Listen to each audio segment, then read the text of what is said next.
Bien, estimados colegas, muy buenas noches a cada uno de ustedes. Estimado doctor Luis, también buenas noches para usted. Estimados colegas, hoy día miércoles 15 de septiembre. Seguimos con nuestra preparación y el día de hoy trabajamos la subprueba de comprensión lectora. Y en sala, obviamente, muy puntual, el doctor Luis Apolín ya se encuentra, a quien vamos a cederle el micrófono sin mayor preámbulos. Entonces, para animarlo, colegas, les voy a pedir que lo recibamos con fuertes palmas virtuales. Adelante, doctor. Buenas noches. ¿Qué tal, profesor? ¿Cómo está? Muy buenas noches, colegas. Una vez más, aquí con todos, vamos a iniciar nuestra sesión sin mayor dilación. Bueno, hoy, como estaba estipulado en nuestro temario, nos corresponde hacer una revisión de unos 3 conceptos que ya habíamos tratado anteriormente y luego vamos a enfocarnos hoy día, como ustedes van a poder observarlo y seguramente ya han tenido oportunidad de revisar en los enlaces del Drive, vamos a revisar nuestra práctica dirigida.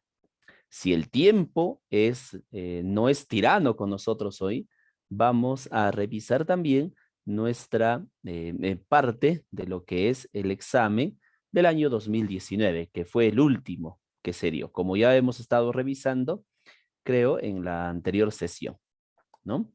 Muy bien, así que vamos, colegas, hoy nos toca definitivamente un trabajo algo pesado, no tan pesado, pero de todas maneras el trabajo va a ser un poco más denso con respecto a lo que habíamos tratado las anteriores sesiones. Como siempre, estimados colegas, si hay preguntas, si hay inquietudes, por favor, pueden enviar sus preguntas a través del chat, un mensaje directo o a todo el grupo, o levantar la mano para poder cederles el micrófono y así puedan hacer sus preguntas respectivas. Bueno, antes de comenzar, quería felicitar a todos los colegas. El profesor Reimer me compartió los resultados del simulacro que se tuvo y definitivamente yo veo que estamos muy bien. Por lo menos yo me fijo nada más en la prueba de comprensión lectora y por ese lado considero que estamos muy bien. De manera general estamos yendo muy bien. En consideración también de que las preguntas que se les dio en el simulacro no eran tan sencillas como aparentaban ser, ¿no? No eran tan sencillas. Definitivamente eran preguntas que tenían su idea. Estaban formuladas de tal suerte que no solamente habían preguntas literales, como ocurre en el examen, sino también de inferencia. Además, también eran, muchos de ellos, textos bastante extensos, tal como va a venir en el examen que ya se avecina, ¿no? Que ya faltan semanas nada más para nuestro examen. Así que definitivamente yo considero que por ese lado, en comprensión lectora, estamos marchando bien. ¿Ya? Hay que seguir esforzándonos, hay que seguir leyendo, sobre todo eso, leer y practicar y seguir las indicaciones que se les da aquí en nuestra aula. Muy bien, vamos a iniciar entonces sin mayor trámite. A ver, un momento, por favor. Muy bien. A ver, colegas, hoy nos toca hacer un repaso bastante sucinto, bastante breve, en torno a las llamadas ideas secundarias y la intención. Vamos a tener una pequeña práctica también aquí, como ustedes van a poder revisarlo a continuación. Dejo de compartir el video a fin de evitar algún tipo de inconveniente. A ver, colegas, me confirman por favor bueno, creo que sí, creo que me escuchan bien. Si no se escucha bien, me informan, colegas, sí, parece que por momentos el micrófono nos juega tal vez una mala pasada, así que me informan, por favor, ya, si es que no se escuchara bien. Muy bien, vamos a desactivar los micrófonos a fin de evitar algún tipo de intervención. Ya, ahí está. Perfecto. Hoy revisaremos la idea secundaria y la intención. Recuerden que en el examen esencialmente nos piden comprender el texto. O sea, colegas, no nos van a pedir en sumo grado, no nos van a solicitar que nosotros resolvamos preguntas de nivel crítico, tampoco de apreciación. De inferencia sí, porque eso es parte de lo que corresponde a los dos primeros niveles de la pirámide que habíamos conversado en torno a la taxonomía de Bloom. Y eso es lo que justamente el ministerio quiere. Cuando nosotros encontramos las ideas principales, el tema de un párrafo, la intención del autor, el propósito del texto, evidentemente, sin ninguna duda, estamos comprendiendo el texto. O sea, las preguntas de comprensión lectora son para determinar si nosotros hemos comprendido o no el texto. Eso es todo, nada más. No hay mayor truco, no hay mayor trampa. Para eso tenemos que seguir el patrón que ya habíamos indicado en varias oportunidades. Bueno, recordamos, como siempre lo hacemos, para no olvidarnos, el examen se compone de 25 preguntas, puntaje 2 puntos. Vi, por ejemplo, en la prueba, en el simulacro que ustedes dieron, que había un buen grupo que pasaron los 30 puntos, ¿ah? Un buen grupo, pero llegaban hasta 40. En comprensión lectora debemos enfocarnos a 50, ¿ya? O sea, ese debe ser el enfoque. No debemos conformarnos con solamente 15 preguntas, ¿no? 30 puntos. Hay que enfocarnos más allá siempre, ¿ya? Hay que invertir 1 hora o tal vez más al momento de responder estas preguntas. Hoy vamos a hacer lecturas dirigidas. Comenzamos hablando y recordando un poco de este asunto del subtema. Al igual que el tema, el subtema responde exactamente a 3 preguntas. Primero, es de quién o de qué se habla en el texto. Pero en este caso ya no del texto en general, sino del párrafo.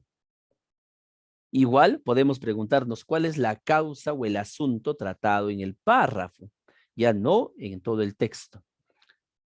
O también podemos preguntarnos cuál es la idea o la palabra que se repite con mayor constancia en el párrafo. Recordemos que los subtemas sirven de apoyo a todo el texto, al tema y a la idea principal.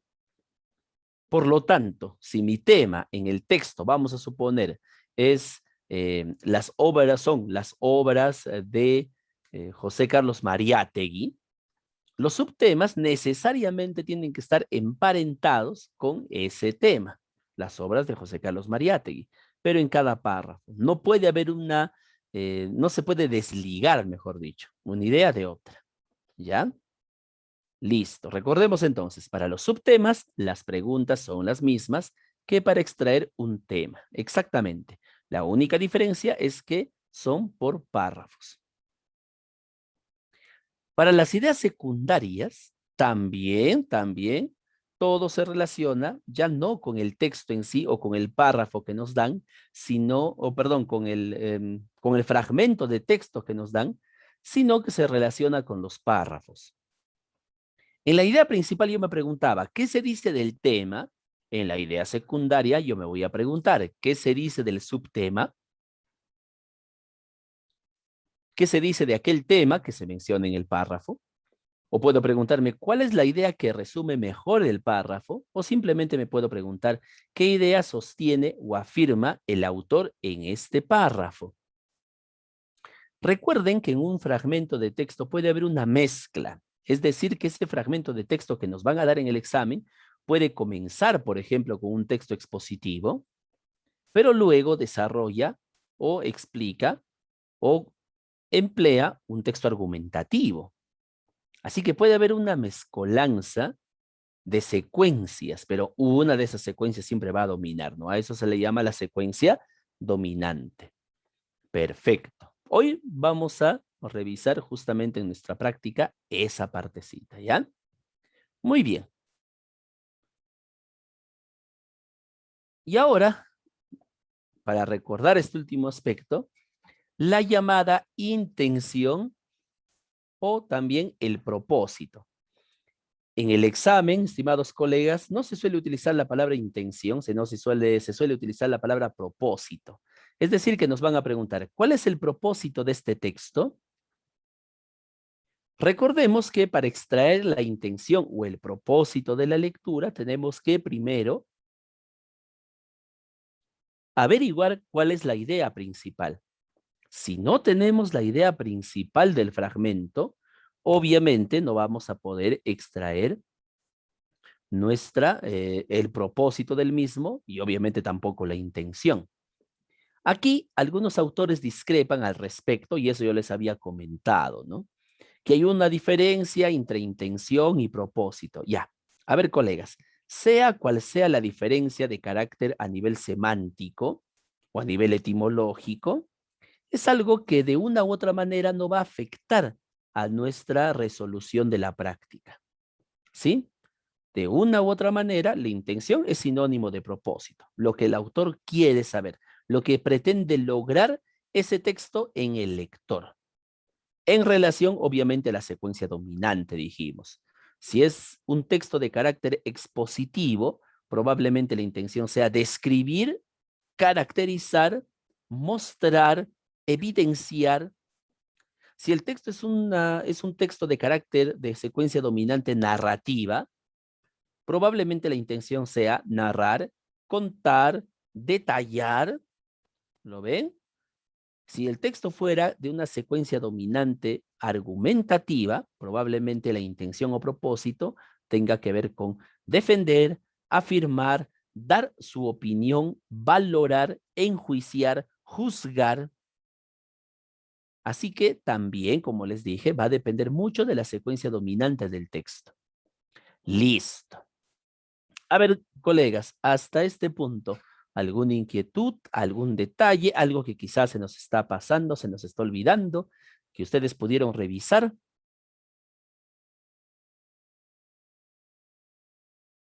Me imagino que todo en orden.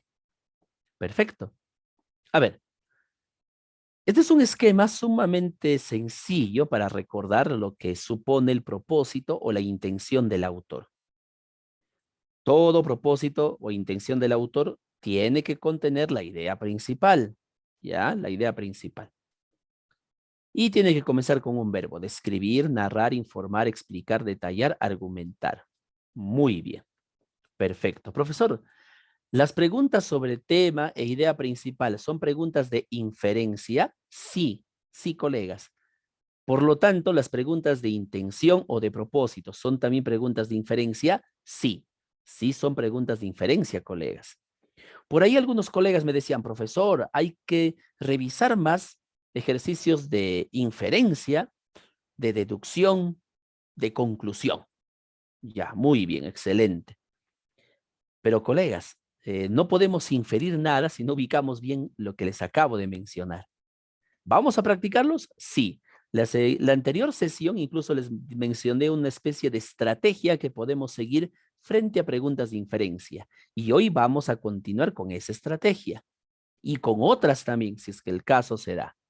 A ver, vamos a practicar. Nosotros aquí tenemos un texto más o menos extenso. Se compone de 1, 2, 3, 4, 5 párrafos.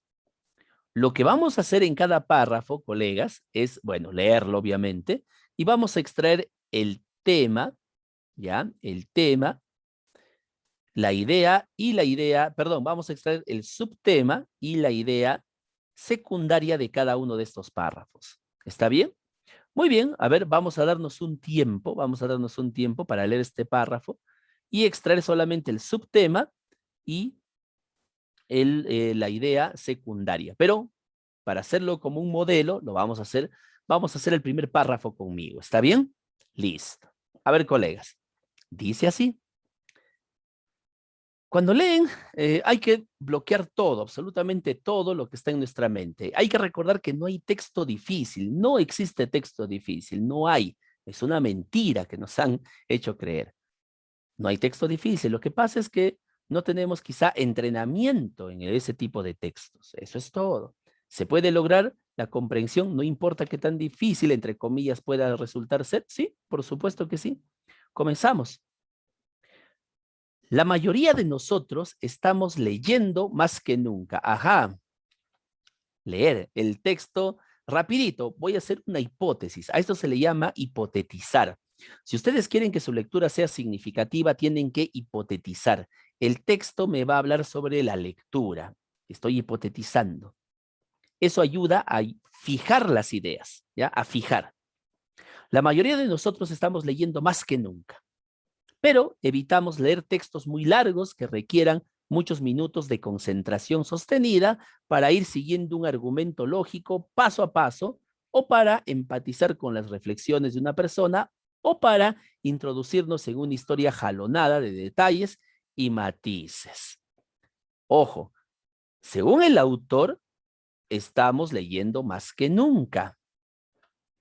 Sin embargo, pero aquí está utilizando una conjunción de adversación, pero, evitamos leer textos muy largos.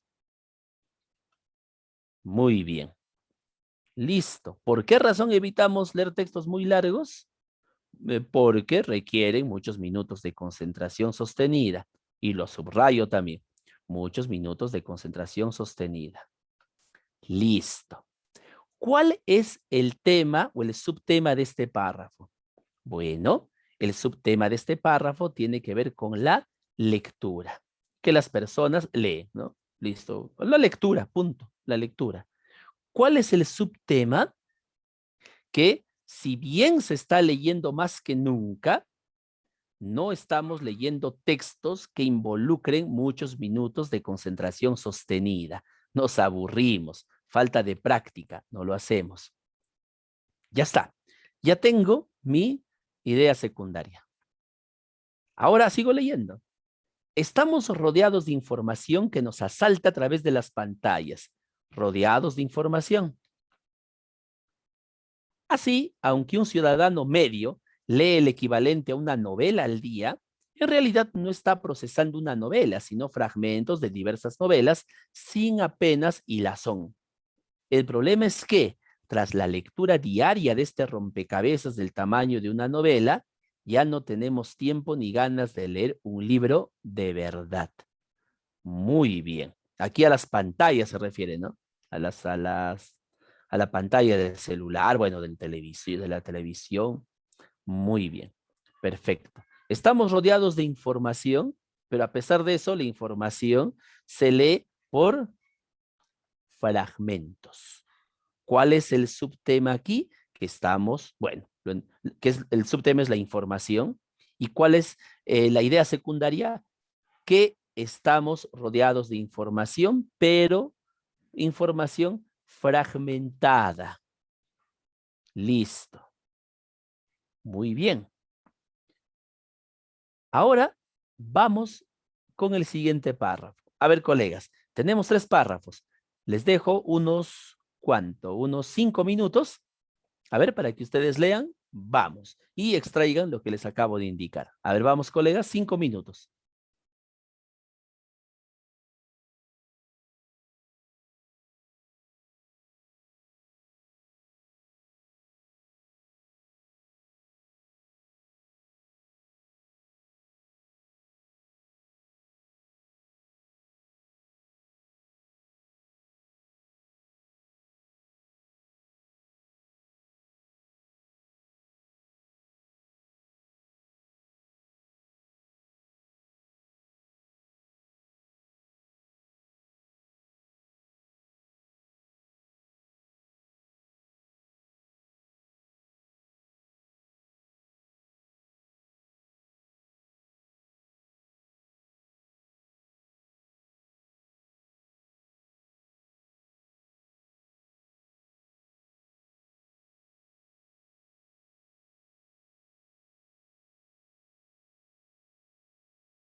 Muy bien, colegas. A ver, vamos a continuar, ¿sí?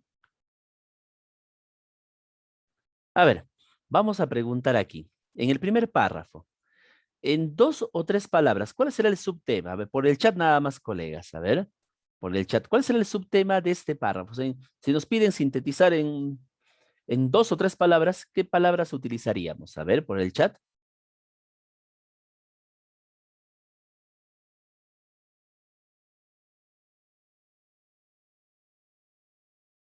Muy bien, pensamiento profundo. Muy bien, colega Jonel, excelente. Aunque el autor no utilice el término exactamente, pensamiento profundo, ¿no? Es lectura profunda. Claro, colega Marietita, ¿no? Muy bien. Lectura profunda. O sea, sintetiza lectura profunda. Profesor, pero ahí también habla del estudio de literatura, ¿no? Estudiantes de literatura realizado por Nathaniel Phillips. Sí, pero esa es solamente una adenda, digamos que es una información de apoyo a este subtema para hablarnos sobre la lectura profunda. Muy bien. Es más difícil que se produzca pensamiento profundo, crítico, exhaustivo, sin lectura profunda. Lamentablemente, el autor está diciendo que las personas leen cada día más. Incluso cuando ven el celular, están todo el día con el celular, en la noche también, es posible que lean el equivalente a un libro. El problema está en que no es una lectura profunda. Muy bien. ¿Cuál será el subtema en el siguiente párrafo? A ver, en 1 o 2 palabras, colegas. Muy bien, colega. Ahí nos escribe Lenovo, ¿no? Sin lectura profunda es más difícil que se produzca pensamiento profundo. Excelente. Esta parte es la idea secundaria. Muy bien. Y el tema es esto de aquí. Lo voy a poner en cursiva. Muy bien. O es el elemento del tema, ¿no? A ver, en el segundo párrafo, lo mismo. ¿Cuál será el subtema?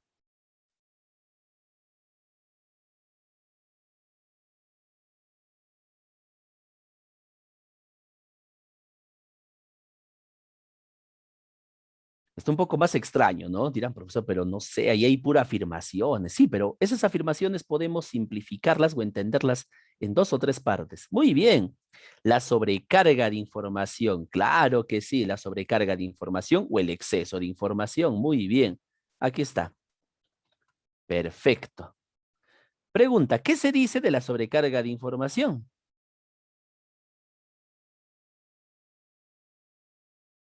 ¿Qué esa sobrecarga de información? ¿Qué es lo que pasa?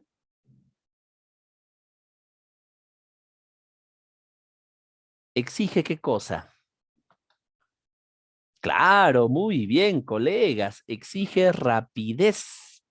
Punto. O sea, no necesariamente leer, ¿no? Aquí te habla también de responder, retuitear, desplazarse, dejar un post, ¿no? Eh, entonces, claro, la palabra es rapidez o rápido. Entonces, ¿cuál es el subtema? El subtema es la sobrecarga de información. ¿Qué se dice de la sobrecarga de información? Que exige rapidez, que exige inmediatez. Muy bien. Ahora yo les hago una pregunta de inferencia que también va a venir en el examen. Eso ya es fijo, colegas, es una pregunta fija en el examen, una pregunta de inferencia que se le conoce como pregunta de traducción o pregunta de inferencia léxica. Si yo les preguntara, yo sé que hay colegas quizá de algunas áreas que saben qué significa la palabra decantar, ¿no? Algunos saben qué significa la palabra decantar, ¿ah? Pero vamos a suponer que no sabemos qué significa decantar. A ver, en ese momento en el examen, colegas, no vamos a tener diccionarios, ¿ah? No vamos a tener diccionarios. Obviamente, si yo nunca he usado la palabra decantar, tengo que ver una estrategia para saber qué significa. La estrategia más obvia es someterla al contexto. Aquí en el texto nos está diciendo que nosotros tenemos que leer rápido para optimizar el tiempo, la información.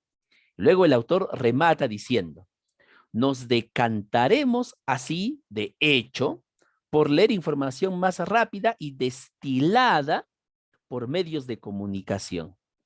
Pregunta, ¿qué significará en este contexto la palabra decantaremos? A ver, la colega Carla dice, nos inclinaremos. A ver, la colega Julia seguramente recordó que la palabra decantar significa lavar mucho. Por supuesto, colega Julia, significa alabar en exceso. Pero como les digo, colegas, no siempre lo que está en no siempre lo que está en el diccionario va a tener ese mismo significado cuando lo sometemos a un texto. Por ejemplo, si en el examen apareciera la palabra decantaremos, alternativa A, significa, como dice la colega, inclinarse. Alternativa B, alabar mucho.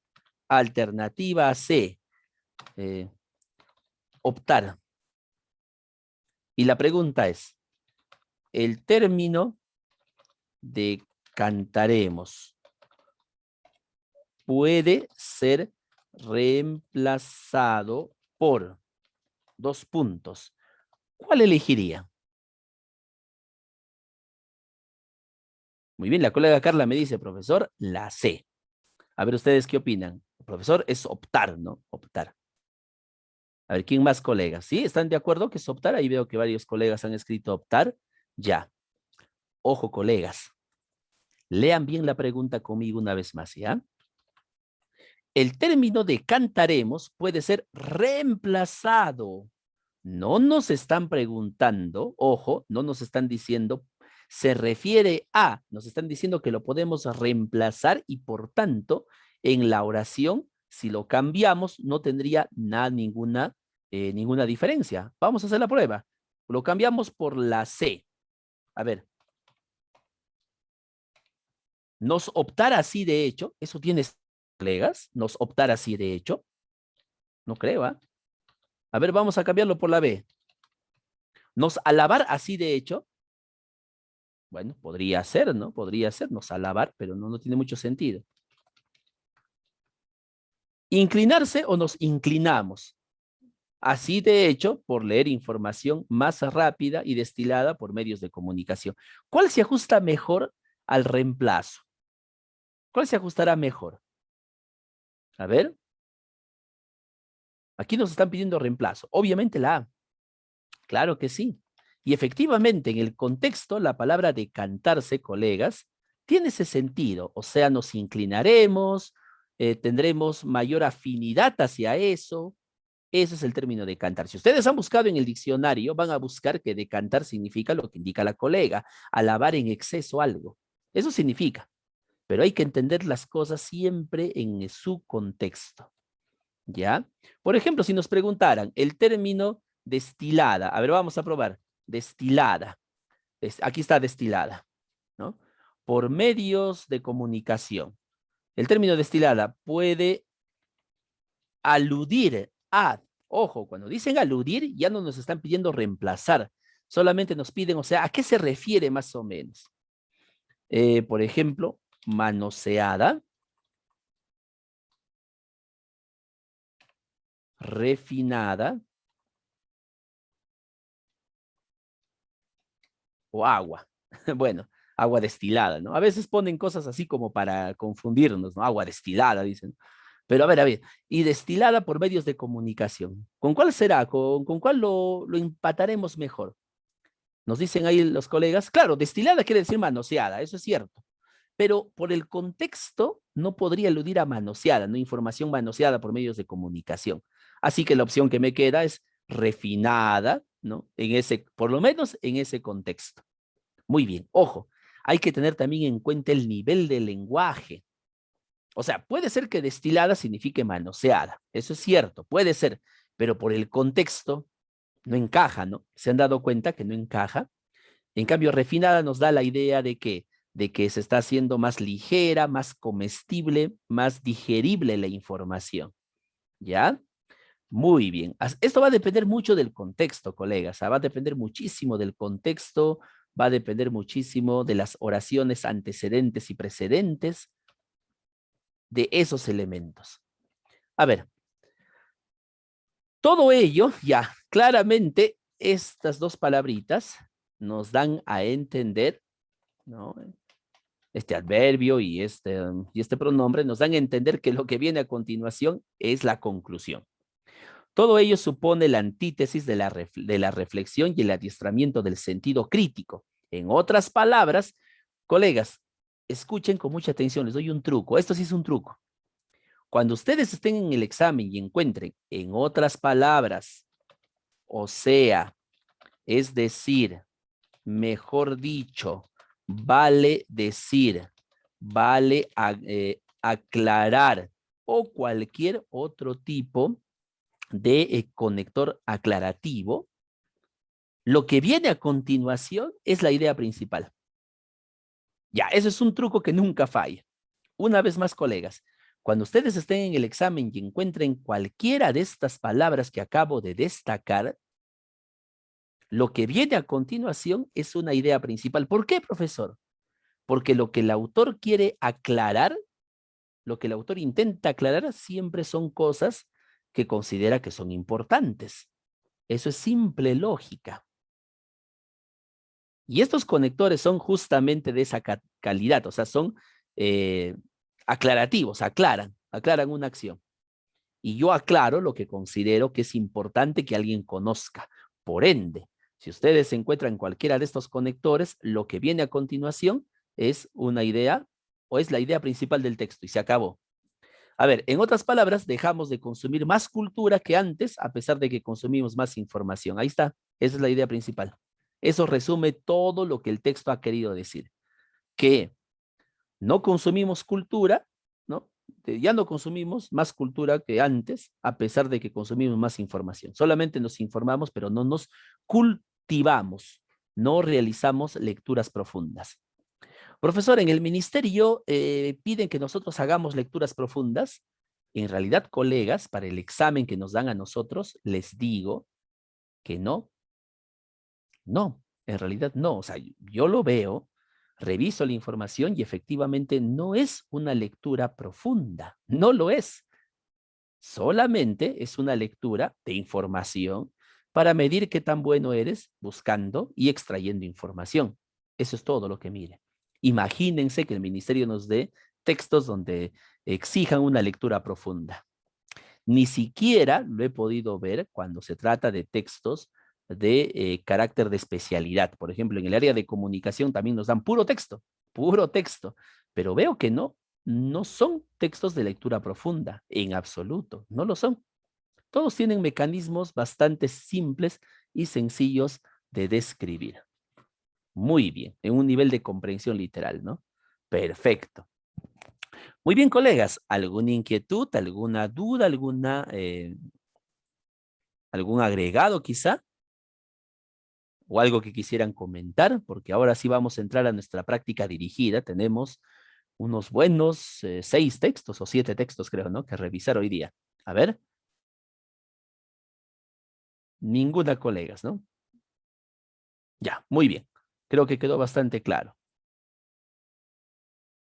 Listo, vamos ahora con nuestra práctica dirigida. A ver, aquí estamos. Sí, aquí está. Ya. A ver, vamos a ver. Listo. Tenemos la práctica dirigida número 6, es la práctica dirigida número 6. Yo lo voy a hacer en el Word para que ustedes puedan guiarse, ¿ya? Muy bien. Recordemos algunas estrategias que ya les había mencionado. Primero, siempre hay que ubicarnos en el texto en sí, es decir, hacer un chequeo rápido del texto, como para que no nos agarre fríos, ¿no? Siempre debemos revisar su extensión y la cantidad de párrafos posibles que pueda tener. Rapidísimo, esto les va a demorar solamente unos 3 segundos. ¿No? Por ejemplo, aquí vemos que el texto es un solo párrafo. Listo, eso es todo lo que necesito saber. Si es un solo párrafo, es muy probable que desarrolle solamente un tema en concreto, un tema muy, pero muy concreto, y no más. Eso es el sentido común. Segundo, debo recordar que a medida que voy leyendo, mis estimados colegas, debo buscar palabras ancla, es decir, términos que considere que son importantes en el texto. Profesor, ¿cómo sé que una palabra es importante en el texto? Es el tema, pues, colegas. Es el tema. Si es una palabra que se repite constantemente, obviamente es un tema o es un subtema. ¿Lo ven? Y debo ir subrayando solamente lo necesario. ¿Qué hago si me encuentro con información muy complicada o extremadamente especializada? No me hago problema, trato de leerlo y trato de comprenderlo y absorberlo de la manera más general posible. Y luego continúo con mi lectura. Recuerden que nosotros vamos a trabajar contra el tiempo, contra reloj, y por lo tanto tenemos que tener esa estrategia. A ver, yo voy a hacer con ustedes el primer texto, de ahí nos vamos a dar un tiempo para que ustedes revisen el segundo y así vamos a ir intercalando, ¿ya? Y no se olviden, buscar el tema y la idea principal, ¿ya? Vamos a ampliar un poco ahí para que todos puedan verlo. Ujú. Y digo, la nueva política indigenista, aquí está. La nueva política indigenista debe enfrentar la situación de pobreza crítica que afecta a más de 30 millones de americanos considerados indígenas y al mismo tiempo apoyar la emergencia de los pueblos indios. Nos está hablando aquí de lo que debería ser la política indigenista. Sigo leyendo.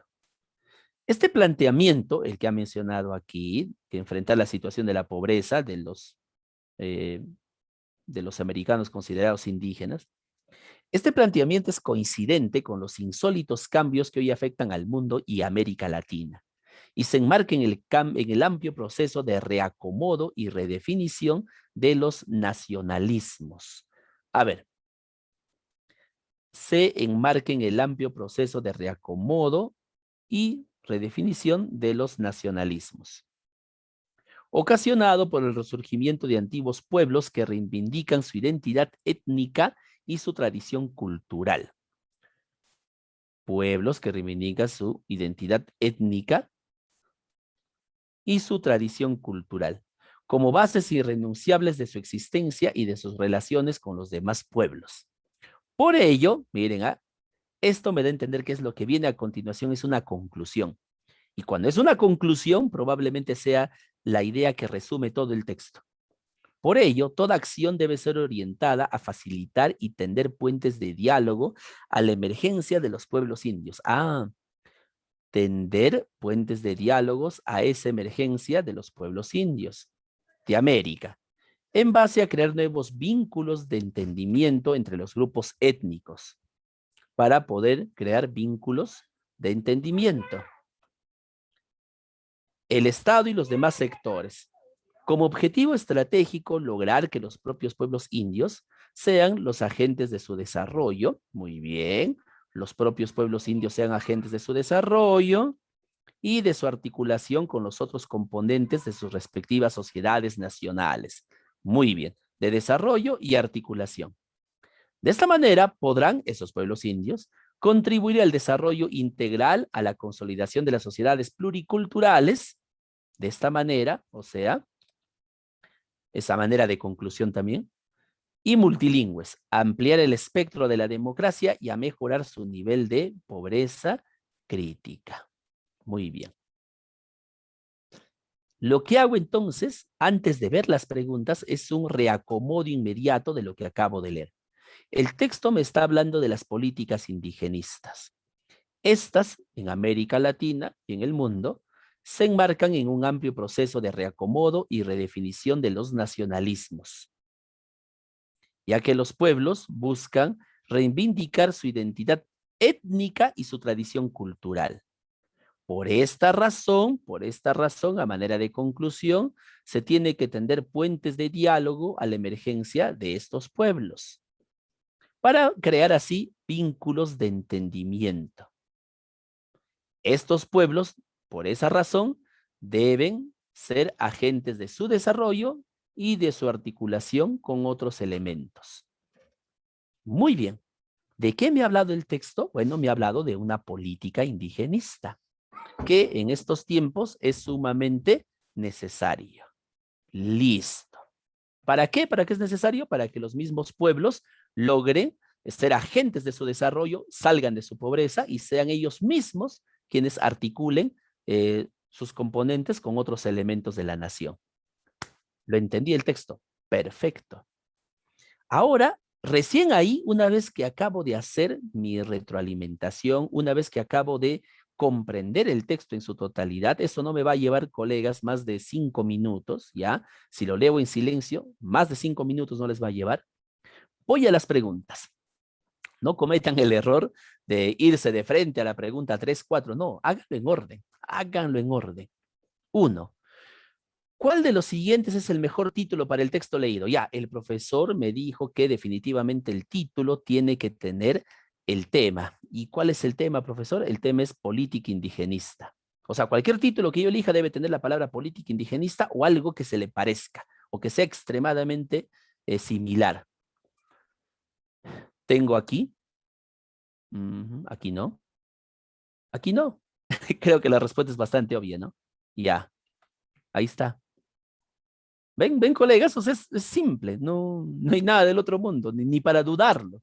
¿Ya? No lo duden, no lo duden. Y esa es la respuesta. El contexto al que se refiere el autor es, ¿qué contexto? Contexto donde ocurren los hechos. A ver, ¿cómo es el contexto? El contexto dice aquí que se enmarca en un amplio proceso de reacomodo y definición clase. Enmarcar significa el contexto, pues, ¿no? El enmarcar es el contexto. ¿Ya? Eh, Aquí está, colegas. Es una pregunta literal, ¿ah? Es una pregunta literal. ¿Cuál es la respuesta? A ver, colegas, lo acabo de mencionar. El contexto es eso, pues, ¿no? Es donde se enmarca, donde está. Es la B. Clarísimo, clarísimo, colegas, ¿no? Facilito. Profesor, pero así es en el examen. Sí, sí, colegas, exactamente igual es en el examen. Ahora lo vamos a comprobar. Si nos damos tiempo, vamos a comprobar con un texto, ¿ya? A ver, 3. Además de enfrentar la terrible pobreza, la nueva política indigenista procurará, a ver, ah, enfrentan la terrible pobreza, ¿no? A ver, ampliar el espectro de la democracia y a mejorar su nivel de pobreza crítica. También ampliar el espectro de la democracia y mejorar su nivel de pobreza crítica. Aquí está la respuesta, pues, colegas. También ampliar el espectro de la democracia. A ver, vamos a ver si encontramos una respuesta que hable de eso. Ujú. A ver, ¿estarás de acuerdo con los cambios generales o no? No hay nada ahí. A contribuir con el surgimiento, no tampoco. Impulsar el surgimiento de pueblos que reivindiquen su identidad. Bueno, a ver, vamos a ver, vamos a ver. También, pues aquí está, ¿no? Aquí está. Claro, podrán contribuir al desarrollo integral, a la consolidación de las sociedades pluriculturales y multilingües. Traducción, su identidad. También el espectro de la democracia, ¿no? Habían varios aquí. Clarísimo, colegas, creo que todos ya saben cuál es la respuesta. Es la C. Ahí lo marcamos, la C. Muy bien, perfecto, colegas, muy bien, muy bien. A ver, la 4 dice, las relaciones de los pueblos indios deben basarse en... Ujú. A ver, vamos a ver, las relaciones de estos pueblos. Eh, Aquí está. Que los propios pueblos indios sean los agentes de su desarrollo y de su articulación con los otros componentes de la sociedad. Aquí está incluso lo he subrayado, ¿ven? Lo he subrayado, ¿no? Ya, vamos a la 4, colegas. ¿Cuál es? O 4, claro, vamos a la 4, ¿no? Sí, 4. ¿Cuál es la respuesta en la 4? Ellos deben ser, dice el texto, ahora vamos a leerlo, los propios pueblos sean los agentes de su desarrollo y de su articulación. A ver, ¿cuál es la respuesta? La C, claro, la C. Listo, listo. Ahí está. Profesor, pero todas las preguntas son literales, ¿no? No, la pregunta 1 es una pregunta literal, colegas, es una pregunta literal. Perdón, es una pregunta inferencial. Es una pregunta inferencial. Las 3 siguientes son literales. Sí, son tremendamente literales, igualito que en el examen. ¿Qué tal nos fue, colegas? ¿Acertamos los 4? Me imagino que sí, ¿no? Me imagino que sí. Todo muy bien entonces, todo excelente. Perfecto. Ahora continuamos, vamos. Tenemos aquí más texto. Vamos a revisar un texto más, de ahí nos vamos a tomar un pequeño receso de 5 minutos, ¿les parece? Muy bien. 3 nomás, colega, a ver. Claro, sí está bien, 3, si han hecho 3, perfecto. 3 es un buen número, ¿no? Es un buen número, perfecto. Profe, pero yo hice 2 nomás. Esto sí está bravo, ¿ah? Profe, hice 1. Yo no hice nada, profe, recién acabo de entrar. Bueno, ahí sí está complicada la situación. A ver, seguimos, sin miedo. Vamos con el texto 2, luego vamos a tener un pequeño receso, colegas, de unos 5 minutitos nada más para ir a relajarnos y luego volver con más ganas, ¿ya? A ver, vamos. Ahí está el texto 2. A ver, vamos a recurrir a la estrategia que les había mencionado. Eh, La misma. Vamos a observar el texto en su esplendor, en todo su esplendor. A ver. Tiene el texto, tiene, a ver, un párrafo, dos párrafos nomás, está facilito. Subtemas, dos subtemas. A ver, vamos. Comienzo la lectura. Igual, no me debo cansar, ¿no? Me concentro. A ver. Texto 2. Todo el que se siente capaz de crearse un destino con su talento y esfuerzo, el autor está dando una afirmación, está inclinado a admitir el esfuerzo y el talento en los demás. Excelente. Ya. Estoy subrayando todo esto porque es una afirmación categórica. Es obvio que el autor está diciendo que si tú quieres tener talento, también tienes que admitir que los demás lo tienen. Listo. Eso es lo que está diciendo el autor. A ver, sigo leyendo. El deseo de la propia gloria no puede sentirse cohibido por el legítimo encumbramiento ajeno. ¿Ven? Lo que está diciendo aquí es solamente la reafirmación de lo que acabamos de leer. El que tiene méritos sabe lo que cuestan y lo respetan. ¿Ve? Está reafirmando una vez más lo que dice al inicio. Estima en los otros lo que desearía que le estimaran a él mismo. Está reafirmando lo que acabamos de decir. O sea, si yo quiero crearme un talento, ¿no? Si yo me siento capaz de tener un talento, tengo que admitir que los demás también lo tienen y además admitir su esfuerzo. Muy bien. El mediocre ignora esta admiración abierta. Ahí está. El autor está criticando a alguien. O sea, una persona que no es mediocre, obviamente reconoce el talento y el esfuerzo de los demás. Listo. Pero el mediocre no. El mediocre no admira esto. O sea, no. El mediocre ignora esta admiración abierta. Muchas veces se resigna a aceptar el triunfo que desbordan las restricciones de su envidia. Pero aceptar no es amar. Resignarse no es admirar, ¿no? O sea, el autor aquí está reforzando esta idea. El mediocre acepta, ¿no? Acepta y cree que ama, pero no es así. Se resigna y cree que admira, pero no es así, son cosas muy distintas. Una persona que no es mediocre reconoce en los demás el esfuerzo y su talento, y él las ama y las admira, abiertamente. En cambio, el mediocre no puede hacer eso, porque es mediocre. Sigo leyendo. Los espíritus alicortos, profe, ¿qué cosas son alicortos? Alas cortas. Son malévolos. ¿Quiénes son los espíritus alicortos? Los mediocres, pues. Es otro sinónimo de mediocre. Los grandes genios, los que no son mediocres, son admirativos. Los mediocres son malévolos, ¿no? Planean cosas malas frente al otro, no quieren hacerle daño. Pero los grandes ingenios, no, ellos admiran. Estos, los grandes ingenios, saben que los dones naturales no se transmutan en talento o ingenio sin esfuerzo. Es decir que si a ti te dan un don, tú has nacido con algún don y no lo cultivas, simplemente este don o esta gratitud que te ha dado la naturaleza no se da, no existe. Tengo que cultivarlo, tengo que esforzarme para que dé frutos. No se transmuta en talento o ingenio sin esfuerzo, que es la medida de su mérito. O sea, justamente el esfuerzo es lo que hace meritorio ese don natural que uno tiene. Saben que cada paso hacia la gloria ha costado trabajo y vigilia estos grandes ingenios. Meditaciones hondas, tanteo sin fin, consagración tenaz a ese pintor, a ese poeta, a ese filósofo, a ese sabio, y comprender que ellos han consumido acaso su organismo envejeciendo prematuramente, y la biografía de los grandes hombres le enseña que muchos renunciaron al reposo o al plan, sacrificando el uno y el otro a ganar tiempo para meditar y a comprar un libro para iluminar sus meditaciones.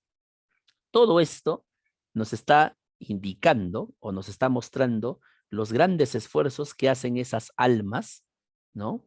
Que trascienden y que el genio reconoce ese esfuerzo. El mediocre no lo hace. Esa conciencia de que el mérito importa lo hace respetar. Ahí está, otra afirmación contundente. El genio sabe que el mérito importa, y es que ese mérito hace que lo respeten, ¿no? Que respete a esos genios. El envidioso, otra vez se contrapone, que lo ignora todo este esfuerzo, ve el resultado que a otros llegan, a él y a él no, sin sospechar de cuántas espinas está sembrando el camino de la gloria. O sea, el mediocre es aquel que te dice cuando tú por estar aquí, mi estimado colega, repasando con nosotros aquí la comprensión lectora, el mediocre va a decir, cuando tengas tu 19, tu 18, tus 170 puntos en el examen, ¿qué va a decir el envidioso? Ah, se copió el examen del Ministerio de Educación. Alguien le pasó, siempre se filtra la nota. Ese toda la vida. Eso va a decir el mediocre, el envidioso, pero no ve o ignora todo el esfuerzo que tú hiciste, estimado colega, para lograr ello. En esencia es eso, ¿ya? En esencia es eso el texto. Muy bien. ¿Cuál es el tema del texto entonces? El tema del texto tiene que ver con los grandes ingenios que reconocen, y aquí viene la idea principal, que reconocen el talento en los demás y su esfuerzo. Punto. Ahora voy a las preguntas. A ver, el autor trata de poner en relevancia. Profesor, ¿qué tipo de pregunta es esa? Cuando nos dicen ¿qué trata de poner en relevancia? Traducción, colegas, nos están pidiendo el tema. ¿Ya? El tema, eso nos están pidiendo.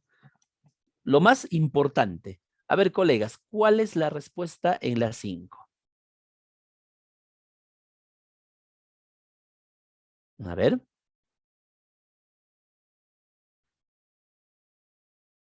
¿Cuál será la respuesta en la 5? A ver, vamos a ver. El texto nos habla sobre qué? Sobre los genios que reconocen el sacrificio en los demás, ¿no? Ya. El triunfo y la derrota de los hombres, eso no creo, pues, mis estimados colegas, ¿no? No nos está hablando del triunfo y la derrota de los hombres, nos está hablando de que el genio reconoce justamente el sacrificio y ese sacrificio que una persona hace para lograr el triunfo, ¿no? La gloria. Claro, es la, claro, muy bien, es la, colegas, listo, ahí está. Bien, muy bien. Los sacrificios que cuesta el triunfo, excelente, colegas. Vamos con la 6. Los grandes ingenios reconocen el mérito ajeno porque, a ver, según el autor, ellos reconocen el genio ¿por qué razón? Bueno, porque ellos también han sufrido, ¿no? Pero en esencia, ¿por qué razón? Porque, a ver, los genios tienen talento, sí o no. Sí, tienen talento los genios. Definitivamente los genios tienen talento y por eso van a admirar a quienes también tengan talento. Porque si fueran mediocres, no lo admirarían. ¿Ven? O sea, es una pregunta bastante simple, ¿no? Solamente es cuestión de deducirla. Aquí sí es una pregunta de deducción. Claro que sí, colegas. Muy bien, ahí está. ¿Ven lo sencillo que es? Nada del otro mundo. Céntrense en la idea principal. Vamos con la 7. Una idea que se desprende del... Ah, ya. Muy bien. Cuando nos hablan de desprende, colegas, esta palabra desprende quiere decir infiere. O para ser más exactos, colige. Nos están pidiendo una conclusión. Una idea que se deduce, que se infiere, que se desprende, que se colige del texto, podría ser, ¿cuál, colegas? Por ahí creo que tenemos una respuesta. A ver, vamos a ver más respuestas, colegas. A ver, ¿cuál sería? Una idea que no está en el texto. A ver, vamos a probar.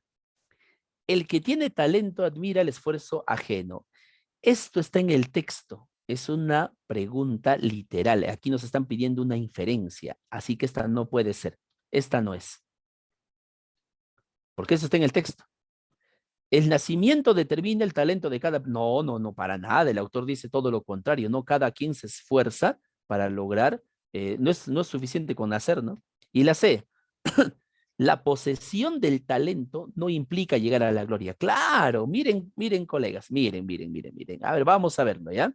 Porque a veces dicen, ¿de dónde ha sacado ese profesor? Vamos a saberlo. El autor está indicando claramente que no basta con los dones naturales Aquí está, miren, no es suficiente con los dones naturales. Si no hay esfuerzo, simplemente estos no fructifican, lo dijimos, ¿no? No están. Muy bien, colegas, muy bien. Ahí se han dado cuenta, ¿no? Siempre hay que comprobar. Hay que comprobar siempre dónde estaría la respuesta. Acostúmbrense, colegas. No marquen por marcar. Verifiquen dónde está la respuesta. Y 8. ¿Cuál es el mérito de los grandes ingenios? Bueno, los grandes ingenios hacen muchas cosas, ¿no? Básicamente se sacrifican, ¿no? Meditan, invierten su tiempo, saben que el nacer con ese talento no es suficiente, tienen que consagrarse, ¿no? Consagrarse. A ver, ¿cuál sería la respuesta? Vamos a ver en la 8. ¿Cuál es el mérito de los grandes genios? Sacrificar el plan, su reposo para ganar tiempo. Esto puede ser, ¿no? Parece. Vamos a poner aquí. Ser magnánimos, o sea, generosos y diferenciarse de los mediocres. No, esto no, pues esto no, esto está en contra de todo, ¿no? Transformar su talento en triunfo a base de esfuerzo. Ah, claro, pues colegas, ¿recuerdan lo que dijimos aquí hace un instante? ¿Qué es lo que necesita un gran genio? Sabe que el talento no es suficiente. Naciste con un talento, sí, pero si eh, no lo mejoraste, no estudiaste, no hiciste crecer tu talento, simplemente te quedas. Muy bien, perfecto, colegas. Ahí está. Creo que estuvo un poco más difícil, ¿no? A ver, ¿cuántas preguntas son? Una, dos, tres, cuatro preguntas. Si de estas cuatro acertaron, digamos, tres, están muy bien. Si acertaron tres, están muy bien, colegas. Pero si acertaron dos, no estamos muy bien, ¿ah? No estamos muy bien. Dos sí no está muy bien. Excelente, colega Violeta. Si son tres, perfecto. Si son cuatro, ni hablar, pues ¿no? Ya estamos ya listos, ya preparados para todo. Muy bien, colegas, vamos a tener nuestro pequeño receso de 5 minutos, como les había indicado, un poco para entrar en relax. Para eso, para no olvidarnos, voy a colocar nuestro temporizador. A ver, voy a mostrarles, ¿ya? Muy bien, colegas. A ver, como ustedes pueden ver aquí, he colocado el temporizador de 5 minutos. 5 minutos está bien, ¿no? Vamos a ponerle 6 minutitos. 6 minutos. Creo que es tiempo más que suficiente. Sí, colegas, se llega, ¿no? Eso es sencillo. Ya está un paso nada más. 6 minutitos, nuestro receso, vamos a tomar agüita, vamos a poner, como les dije, vamos a poner al gallo. Ya, ahí está el gallo, ¿ya? Muy bien. 6 minutos, colegas, el gallo va a avisar que tenemos que volver, ¿ya? Muy bien, regresamos, 6 minutitos.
Muy bien, colegas.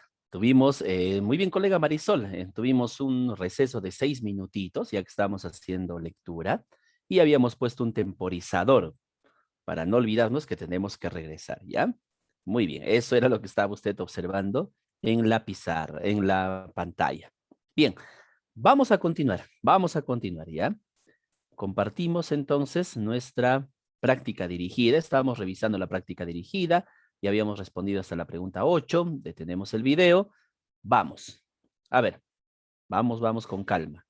Y seguimos avanzando. Así va a ser en el examen. Nosotros terminamos un texto, estamos seguros y seguimos adelante. ¿Ya? Si tenemos dudas quizá con alguna palabra, podemos tener más cuidado, ¿no? Ah, no cantó el gallo.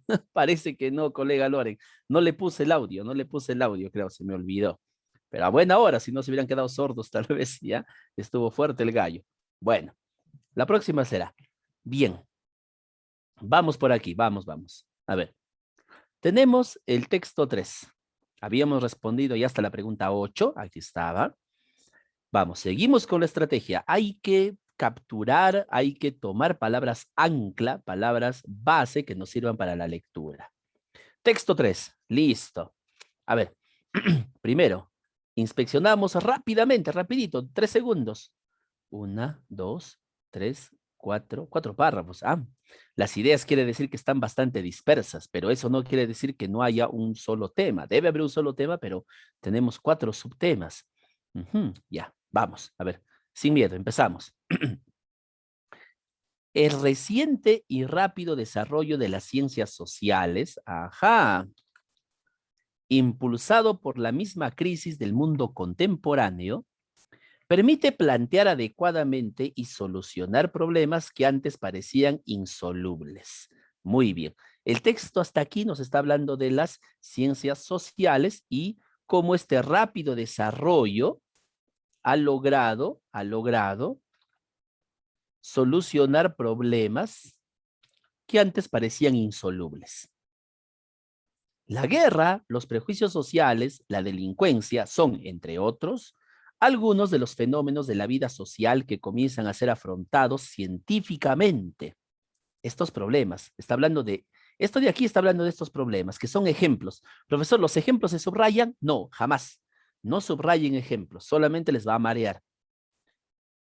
De la misma manera como lo fueron las pestes que antiguamente diezmaban a la humanidad, ya, de la misma manera como era una enfermedad las pestes, ahora estos problemas, las ciencias sociales están permitiendo darle solución.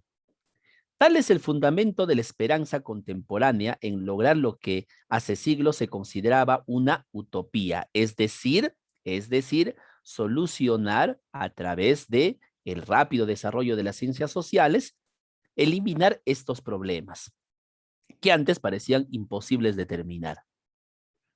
Hasta aquí, ¿de qué me está hablando el texto? Me sigue hablando de los beneficios de ese rápido desarrollo de las ciencias sociales.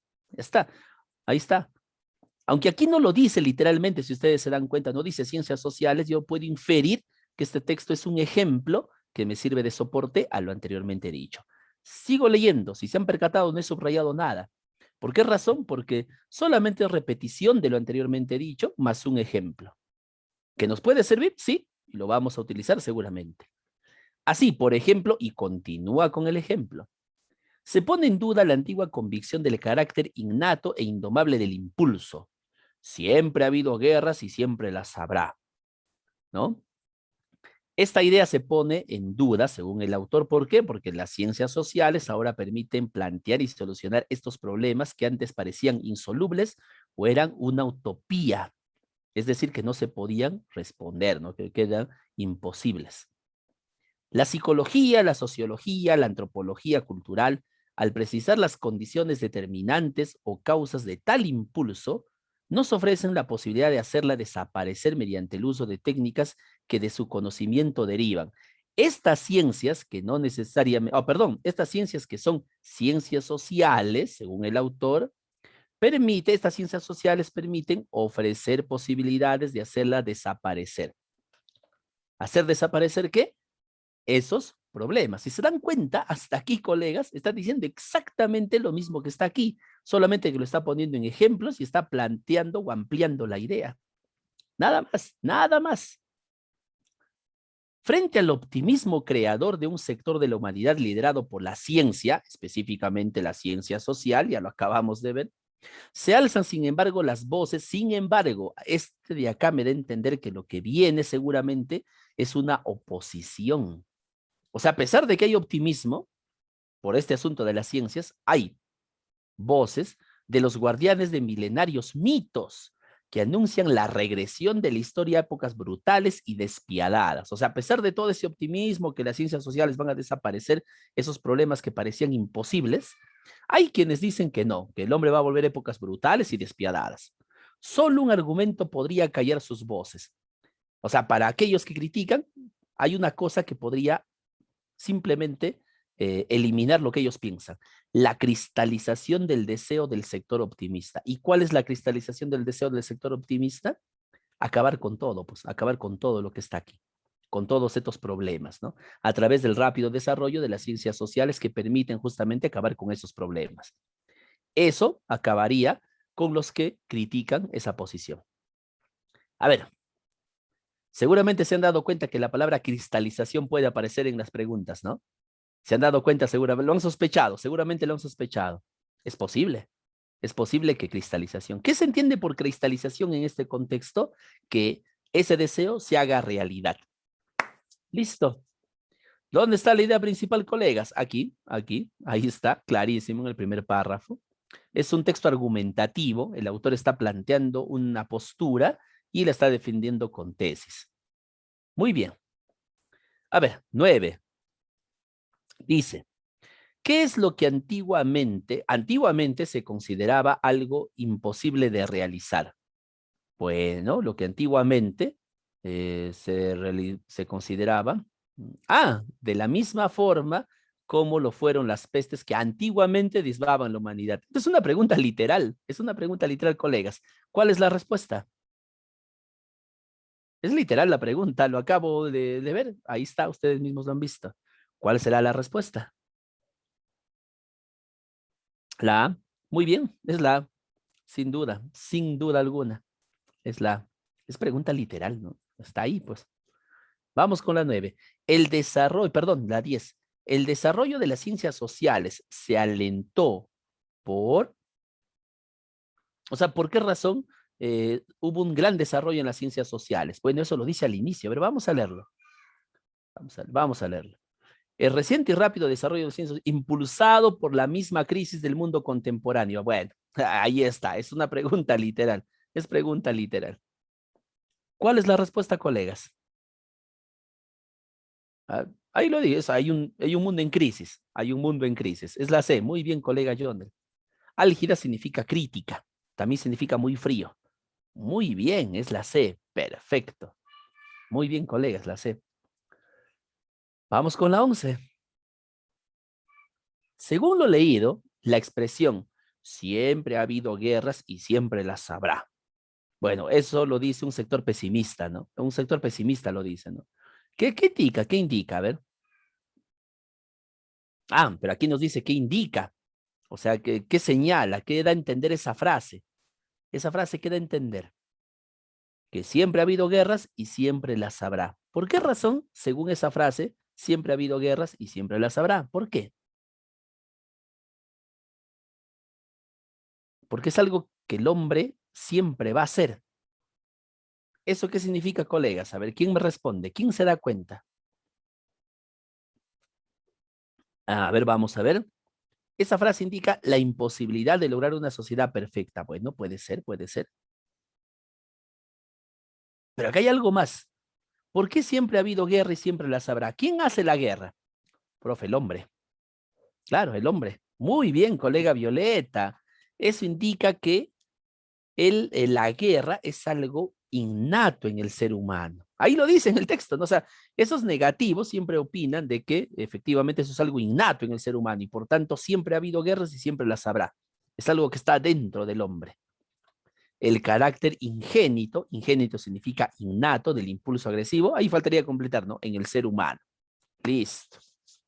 Listo. Vamos con la 12. Según el autor, el único argumento capaz de convencer a los pesimistas, ¿cuál era? Cristalizar, ¿no? Cristalizar ese deseo. Ya. ¿Cuál es? Cristalizar el deseo. ¿Y cuál es ese deseo? Bueno, acabar con todas esas desgracias. ¿Cuál es la respuesta, colegas? A ver, una vez más, una vez más, a ver, recordemos. El único argumento, según el autor, capaz de callar esas voces es que esos deseos se cristalicen del sector optimista. ¿Y cuál es el deseo del sector optimista? Que obviamente todas estas desgracias dejen de ser. ¿Cuál será la respuesta entonces, colegas, en la 12? A ver, creo que ya han contestado, ¿no? Muy bien, es la B. Muy bien, colegas, es la B, pues, ¿no? Acabar con esas desgracias, pues. Ahí está. Ah, y el término impulso. El término impulso. Aquí nos pide se reemplazaría. A ver, vamos, creo que hemos marcado impulso, ¿no? Nos hemos olvidado de impulso. Aquí está impulso. A causas de tal impulso, dice. Al precisar las condiciones determinantes o causas de tal impulso. ¿Ya? Es impulso, pues, ¿no? De que siempre ha habido guerras y siempre las habrá. La palabra impulso se puede reemplazar ¿por cuál, colegas? Es impulso que nos obliga. Supuestamente es esto, miren, esa pregunta se relaciona con esta respuesta. Carácter ingénito. Carácter ingénito es el instinto. Es el instinto, colegas, es el instinto. El carácter ingénito es el instinto. Por eso siempre ha habido guerras y siempre las habrá, ¿no? Este impulso, dice, este impulso del ser humano. ¿Cuál es la respuesta, colegas? Lo acabo de decir. Carácter o instinto. El impulso, lo que les obliga a hacer algo. Claro que sí, colegas. Muy bien. Es el impulso, pues, ¿no? ¿Es impulso de qué? De supuestamente de que siempre ha habido guerras y siempre las habrá. Eso significa que el ser humano es ingénitamente siempre violento, por lo menos de lo que está en el sector pesimista, ¿no? Muy bien, colegas. ¿Qué tal nos fue? A ver, vamos a revisar. Tenemos 1, 2, 3, 4, 5 preguntas. De estas 5 han contestado 4, quiere decir que están muy bien. Perfecto. Si han contestado 5, ni hablar, pues, ¿no? 3 si han contestado, también están bien. O sea, ahí estamos ahí. Con 3 estamos todavía bien. Con 2 sí la situación se pone un poco extraña, ¿ya? ¿Cuál ha sido el problema de estas preguntas? Probablemente, yo estoy muy seguro que seguramente han tenido problemas en la 11, ¿ya? Han tenido quizá problemas en la 11. Esto se debe a que aquí nos está pidiendo una inferencia, ¿no? Nos está pidiendo una inferencia. Y probablemente cuando el autor dice, siempre ha habido guerras y siempre las habrá, yo estuve pensando quizá en la imposibilidad de lograr una sociedad perfecta. Ya, seguramente estuve pensando en la B, ¿no? Parecía la B, profesor. Pero aquí nos dice, de acuerdo a esta expresión, dada por quienes, por los pesimistas, ¿por qué siempre va a haber guerra y jamás va a dejar de haber? O sea, ¿por qué siempre ha habido y por qué siempre va a haber guerras? Según el texto, colegas, ustedes pueden leerlo aquí, ya, pueden leerlo. Y por eso hay que comprobar, o sea, ustedes tienen que subir y comprobar. Y lean conmigo. Así, por ejemplo, se pone en duda la antigua convicción del carácter innato, ojo, innato, aquí está, innato e indomable del impulso. Y acá se repite, es impulso. Y ese impulso cuando es innato, ¿a qué nos referimos? A un instinto, algo ingénito en el hombre. Por eso la respuesta era esto. Colegas, hay que, por favor, siempre revisar por qué estamos marcando. Nos va a traicionar, la mente nos traiciona. A mí también me ha traicionado, por eso cuando hice este examen, la última vez fallé 2, ¿no? Ya, y no debería haber fallado ni uno, ¿no? Y la penúltima vez fallé 1, pero bueno, no debería haber fallado ni uno, ¿no? Igual, cuando ustedes den este examen, verifiquen, o sea, no se confíen, esto es esto, no, no se confíen, colegas, verifiquen, por favor, a ver, ya marqué esto, pero no me parece, a ver, voy a chequear y revisa. Y se van a dar cuenta que la respuesta a veces, no siempre, es otra, ¿no? De lo que habíamos pensado inicialmente. Muy bien. Hasta aquí, colegas, ¿alguna cuestión, alguna pregunta o tal vez algún comentario? En la 12 nos dice la colega, a ver. Ya, aunque la 2 estaba sencilla, colega Violeta, a veces caemos en lo sencillo, ¿no? Aquí nos dice que el único argumento capaz era el que esa esperanza se cumpliera. ¿Y cuál es esa esperanza del sector optimista? Que se acaben todas esas desgracias, pues. Y la única alternativa era la B, ¿no? La B. Esa es una pregunta literal, ¿ah? Por cierto, es una pregunta literal. Muy bien. Perfecto. Vamos a continuar. Continuamos con lo nuestro. A ver. Continuamos.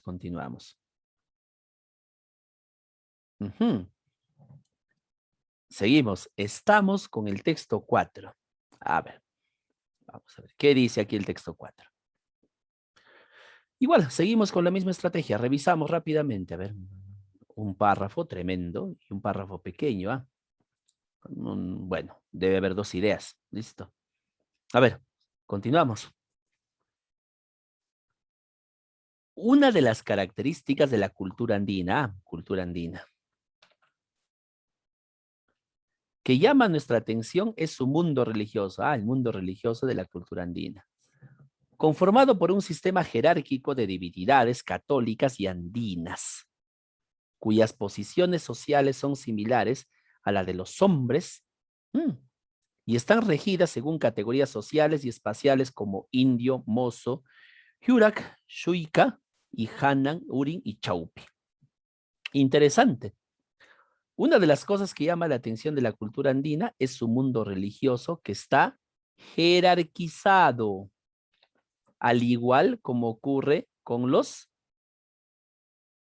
hombres. Ahí está. Eso es una afirmación de la autora, esa es una afirmación rapidísima. Profesor, esta es la idea principal probablemente. La cultura andina tiene un mundo religioso donde se encuentran jerarquizadas las divinidades similares a la jerarquía que tienen los hombres. Listo. Es todo un universo ideológico de oposiciones que forma parte de un conocimiento sistemático a priori antes de más global, a partir del cual el hombre andino ordena la visión de su mundo. Ya el hombre andino ordena a través de este proceso de jerarquías su mundo, que es parecido al de los hombres también, ¿no? Derivando de este otro más empírico, este no debe llevar tilde, otro más empírico, aplicando a su realidad natural y social. Mire, esto de aquí es todo lo que ha dicho aquí, es exactamente lo mismo que es lo que acabamos de ver aquí. Es lo mismo. Está diciendo que el ser humano aplica esa misma jerarquización o ese mismo orden de los dioses, de sus divinidades, a él mismo, a su realidad. Eso está diciendo. No hay nada que subrayar aquí, nada. Ambos niveles de abstracción conforman una unidad indisoluble. Profesor, ¿a qué niveles? A ver, vamos a ver. Salvador Palomino afirma que este primer nivel de conocimiento basado en su sistema de oposiciones, lo divino y lo terrestre, por razones históricas y por ser una diferente concepción del mundo, será difícilmente destructible. Quiere decir que esta forma de ver el mundo simplemente no va a desaparecer. ¿Ya? Esta forma de ver el mundo no va a desaparecer. A pesar del largo proceso de evangelización colonial, ¿no? El hombre aquí nos está indicando lo siguiente, ¿no? El hombre andino ve al su mundo religioso, a sus dioses, de la misma manera como son ellos, o sea, lo aplica a su realidad, ¿no? Y según Salvador Palomino, esta idea no va a desaparecer, no va a desaparecer. A pesar del largo proceso de evangelización colonial, la religión andina aún sobrevive gracias al sincretismo. Voy a subrayar esto porque esa es otra afirmación importante. La religión andina aún sobrevive gracias al sincretismo, que el hombre andino ha sabido realizar, apreciándose al respecto cómo las divinidades católicas han sido integradas a una matriz andina de oposiciones de un sistema de divinidades y valores sobrenaturales. Estos seres divinos católicos han sido integrados a la visión del mundo del hombre andino a través de un proceso llamado sincretismo, dentro de la cual el elemento católico ocupa una posición secundaria encima, ¿no? Subordinada y muchas veces con sus contenidos transformados, tornándose en divinidades andinas, pero con nombres católicos. Otra afirmación importantísima, ¿ya? Eh, ujú. El elemento católico ocupa una posición secundaria, dice, ¿no? Ha sido subordinado el elemento andino. Listo. ¿De qué me habla el texto? El texto me está hablando de la peculiaridad de la cultura andina en torno a su mundo religioso, donde las jerarquías de las divinidades se aplican o son similares al de los hombres. Esta forma de ver el mundo eh, no va a cambiar, va a mantenerse a pesar de todos los procesos de evangelización que se hicieron, ya que la religión andina ha logrado sobrevivir gracias al sincretismo, logrando incluso que el elemento católico ocupe una posición secundaria. Listo, ya tengo todo lo que está en el texto. Voy a las preguntas. 14. ¿Cuál es la afirmación principal que se hace en el texto? ¿Qué nos están pidiendo? La idea principal. Pero a ver, colegas, ¿cuál es el tema, dijimos? ¿Mm? El tema gira en torno a la religión andina. Y el tema gira en torno a la religión andina. ¿Qué más gira? Gira en torno al sincretismo. Al sincretismo, ¿no es cierto? Que la religión andina ha logrado que no se va a destruir eso, no se va a destruir esa forma de ver el mundo jerarquizado y que a pesar de todo, la religión andina ha logrado sobrevivir gracias al sincretismo. Por eso va a ser indestructible. Ya, listo. ¿Cuál es la respuesta, colegas? Debo escoger una opción que tenga la palabra religión andina. A ver, descarto la A, porque no tiene religión andina por ningún lado. B, esto puede ser, ¿no? Matriz andina. Puede ser, pero esa es una parte nomás creo. A ver, la C. El sincretismo del hombre andino ha permitido la integración de la religión andina. Ahora sí, pues. Y católica en una matriz de oposiciones y jerarquizaciones. Aquí están, ¿no? Y oposiciones. Aquí está. Claro que sí, es la C. Muy bien, colegas, listo. Voy a marcarlo aquí, ¿ya? Muy bien. Genial. Seguimos. ¿Cómo ordena el hombre andino su visión del mundo? ¿Cómo lo ordena? Bueno, según el autor, lo ordena de manera jerárquica, ¿no? Igual que ellos. Jerarquías. Y oposiciones también, oposiciones parecidas al del hombre. Ya, a ver, vamos a ver. ¿Cuál sería la respuesta? Jerarquías. Jerarquías. A ver, busquen jerarquías. Aquí no. Posición social, jerarquía, ¿ya? En un mundo regido por ideologías y oposiciones. A ver, sistematizando los datos. Esto no, ¿no? Esto no, no, no. No tiene sentido. Es la B, claro, colegas, muy bien. Ven, ven, por eso es tan importante hacer ese subrayado y buscar el tema y la idea principal. ¿Se han dado cuenta que quienes plantean las preguntas lo hacen en base a eso? Así nomás lo hacen, ¿ya? Así nomás lo diseña, ¿ya? A ver, vamos. 16. La jerarquización en el mundo andino, ¿qué implica? A ver, ¿qué implica que es? Implica que esta jerarquización es similar a la de los hombres. Claro, pues, ya, ahí está. Eso es, pues, ¿no? La jerarquía que es similar a la de los hombres. A ver, vamos a ver. ¿Cuál sería la respuesta en la 16? Bueno, creo que lo he dicho, ha sido muy claro, ¿no? Demasiado obvio. Claro que sí, la A sería, pues, ¿no? A ver, vamos con la 17. La jerarquización de las divinidades en la religión andina. ¿Qué evidencia? ¿Por qué la religión andina ha jerarquizado esto sí es una pregunta de inferencia. Ha jerarquizado a sus divinidades de esa manera. ¿Por qué? Porque es la forma como el hombre andino ve su mundo. Claro, es la forma como el hombre andino ve su mundo, ¿no? ¿Cómo se le llama eso? Se le llama cosmovisión del hombre indígena o del hombre andino. Claro, sería la C. A ver, la A, ¿qué dice? La necesidad de creencia. No, no es una necesidad de creencia. El hombre andino hizo esto. ¿Por qué? Porque lo hizo en base a su mundo, a lo que tenía el alcance para empatarlo y hacerlo similar. Es, en otras palabras, su cosmovisión.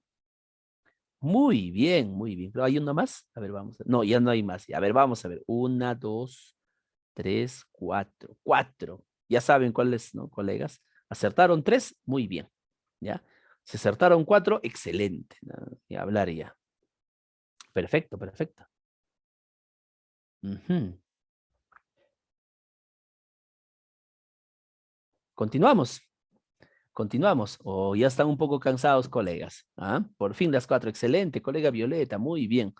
Y no hay que bajar. O sea, nos hemos sacado 4, la próxima también 4. ¿Ya? O sea, nuestra visión debe ser esa siempre. Muy bien. A ver.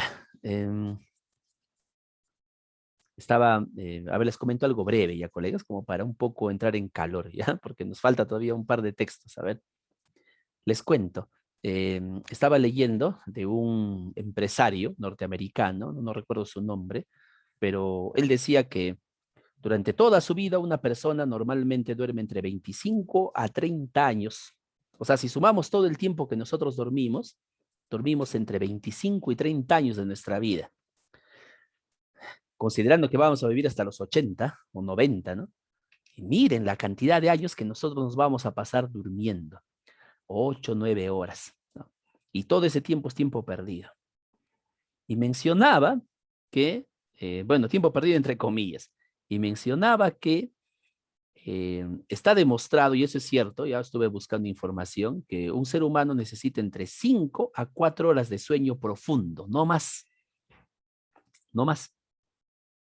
Estoy haciendo la prueba, yo estoy haciendo la prueba, ¿no? Estos meses me duermo a las 11 de la noche y me levanto a las 5 de la mañana. Bueno, y efectivamente, un poco duro al inicio, pero el cuerpo se acostumbra, ¿no? Y es bueno porque uno aprovecha esas horas que a veces lo invierte en otras cosas, ¿no? Leyendo, viendo alguna serie, revisando información y definitivamente uno siente que crece, que progresa. Yo les invito a hacer una prueba. Tal vez ahorita algunos de los colegas están un poco cansados, ¿no? Están cansaditos, ya mucho texto, profe, pero es así, colegas, es así. Yo les invito a invertir más tiempo en actividad que en dormir, ¿no? Ah, pero qué rico es dormir. Claro, claro que sí. Pero tenemos que hacerlo. A ver, vamos a ver, vamos a comenzar. Se dice, por ejemplo, que Santo Tomás estudiaba 20 horas al día. 20 horas, ¿no? Víctor Raúl Aya de la Torre decía que jamás se despertaba más allá de las 3 de la mañana, siempre. Napoleón dormía 4 horas, era suficiente, según él. A ver, vamos a ver, comenzamos. Texto número 5. Hacemos lo mismo, repetimos el patrón.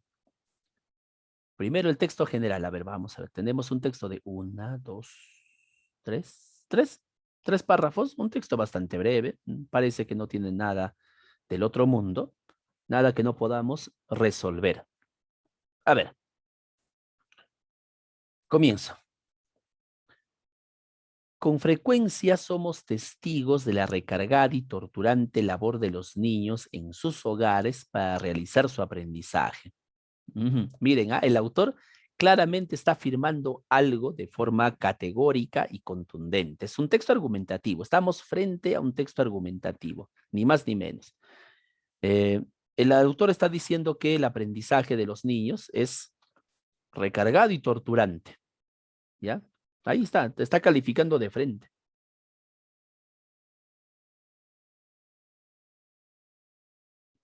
El cual consiste, en la mayoría de los casos, en el copiado de páginas íntegras de un libro de texto. Esto está poniendo un ejemplo. Está diciendo que esto es una tortura, dejarle al niño que copie páginas íntegras de un libro. Esta práctica de copiar libros, ¿no?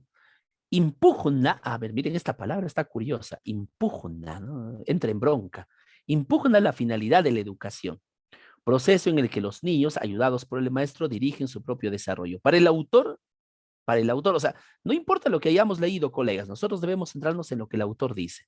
Para el autor, la educación consiste en que los niños ayudados por el maestro, dirigen su propio desarrollo. Ya, listo, aquí hay otra afirmación, ¿ya? Vamos. Posiblemente algunos maestros, olvidando su cometido, les imponen un trabajo superior a sus fuerzas que no guarda relación con la técnica de la educación. Ahí está. El autor sigue criticando con un ejemplo. Con la evolución mental del niño, ni con la forma de poner al educando en la situación de aprender por sí mismo. Otra vez, ¿no? Otra vez el autor está criticando justamente esa postura, ¿ya? De que el niño no está aprendiendo por sí mismo, ¿no? Y el maestro le impone. La clase debe ser para ellos, para el niño, con su poder de creación, de su autodominio, de actividad disciplinada y de libertad de responsabilidad, formadora de su personalidad. Lo voy a subrayar porque esta es una afirmación contundente del autor. Dice que la clase debe ser esencialmente formadora de su personalidad del niño. El maestro, con todos los recursos profesionales a su alcance, despierta el interés de sus discípulos con el objeto de crear situaciones que sirvan de estímulo a su acción educativa. El maestro debe hacer todo lo que hemos mencionado aquí. Debe ayudar al niño a dirigir su propio aprendizaje. Eso es lo que está diciendo. Por eso yo no lo subrayo. Se constituye así en un colaborador. Otra vez repite esta palabra, miren, colaborador. El maestro, que ayuda a planificar, un orientador, ahí utiliza otro concepto, en la búsqueda y un guía en la selección de materiales, ¿no? El dirige, mejor dicho, el maestro ya dirige, ya no impone. En la selección de materiales, en buena cuenta, tiende a que las selecciones dejen de ser tales y se transformen en aprendizaje, lo que significa solución de problemas e investigaciones. Cuando el autor dice en buena cuenta, está diciendo en resumen. Por lo tanto, todo esto viene a ser la ratificación del planteamiento del autor a manera de conclusión. Listo. ¿De qué habla el texto? Del verdadero papel que deben de tener los maestros, de no imponer actividades más allá de lo que el alumno puede hacer, ¿ya? Y su función debe regirse, según el autor, a crear una clase que les forme la personalidad al estudiante, ya que el maestro es un colaborador, un orientador y un guía con la finalidad de que el aprendizaje sea efectivamente eso, una forma de cómo ellos pueden solucionar los niños sus problemas y cómo pueden también lograr procesos de investigación.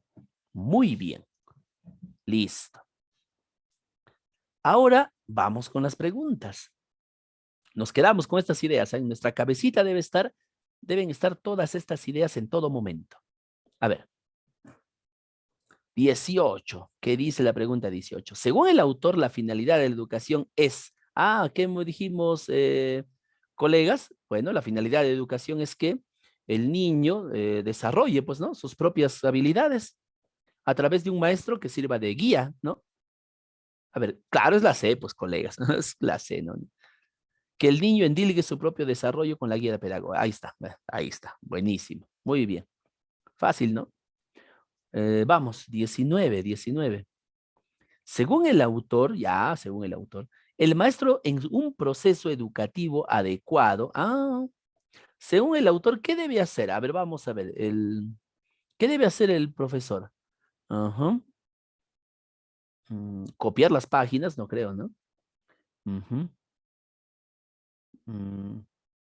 Aquí está. El maestro, con todos los recursos profesionales a su alcance, despierta el interés con el objetivo de crear situaciones que sirvan de estímulo hacia acción educativa. Ahí está la respuesta. Debe crear ambientes que sirvan de estímulo. Ya está, ya está. Ahí está. Profesor, eso lo sabemos porque nosotros hemos llevado un curso, colegas. A ver, esto suele ser muy engañoso, ¿ah? Seguramente ustedes han escuchado estos planteamientos anteriormente. No se dejen guiar por lo que ustedes han leído anteriormente. Cíñanse en lo que está aquí en la información.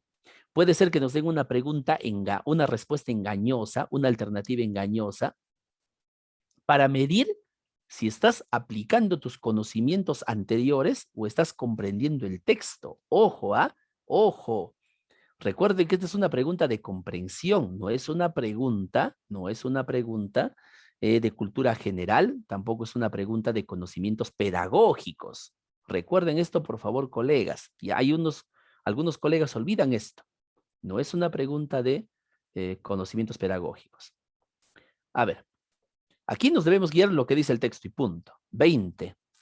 A ver, según el texto, el copiado mecánico de los textos es una negación de la educación. Ah, ¿por qué razón? ¿Por qué razón? Porque el niño simplemente copia, pues, ¿no? Y obviamente no se desarrolla él mismo. O sea, él mismo no es independiente, no es autónomo, según el autor, ¿eh? Según el autor del texto. Claro que sí, colega. Es la B. Ahí está. Claro, pues no, si tú le pides copiar, no está desarrollando ninguna autonomía, según el autor del texto, no según los principios de la pedagogía cognitivista, no, es según el texto. ¿Ya? Vamos, este es un examen de comprensión. 21. ¿Cuál de las situaciones siguientes? Este es un clásico. ¿Cuál de las situaciones siguientes puede haber influido mayormente en el autor para escribir este fragmento? ¿Qué situación pudo haber creado esto? Bueno, el autor está colocando un ejemplo al inicio, ¿se han dado cuenta? Esa es la situación que generó este fragmento. ¿Y cuál es esa situación que el autor menciona al inicio? A ver, vamos a ver. Que recargan a los alumnos, ¿no? De páginas enteras de libros, ¿no? E impiden su propio desarrollo. Esa es la situación. A ver, vamos a ver qué han contestado, colegas. La C, muy bien, colegas, muy bien. Que los profesores, recargando de información, ¿no? Porque aquí estamos hablando de profesores, no de padres. En ningún momento ha mencionado padres, ¿ah? Estamos hablando de maestros. El descuido del verdadero sentido de la educación por parte de algunos docentes, ¿no? Dándoles hojas y hojas para que copien, así que aprende a escribir si quieres. Ya. Bueno, ahí está, perfecto. Y vamos con la 22. A ver, 22. Según el autor, la clase debe ser para el niño. A ver, vamos a ver, ¿qué debe ser para eso lo dice, literalmente. La clase debe ser para ellos formadora de...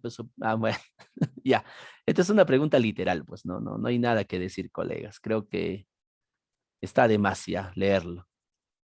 Ahí está, lo dice literalmente, es la A. Muy bien, no hay dudas. Si han tenido problemas, seguramente ha sido con la número 21, con la 21, y probablemente con la número... No, solamente con la 21. Solamente con la 21. Si han tenido problemas, ha sido con la 21. ¿Ya? ¿Por qué, profesor? ¿Por qué hemos tenido problemas? Porque es una pregunta de deducción. Aquí nos están pidiendo una condición supuesta o también conocido con el nombre de extrapolación. Extrapolación. Profesor, ¿qué significa extrapolación? Extrapolar, colegas, quiere decir que yo eh, tengo una situación y tengo que... A ver, un momentito, colegas.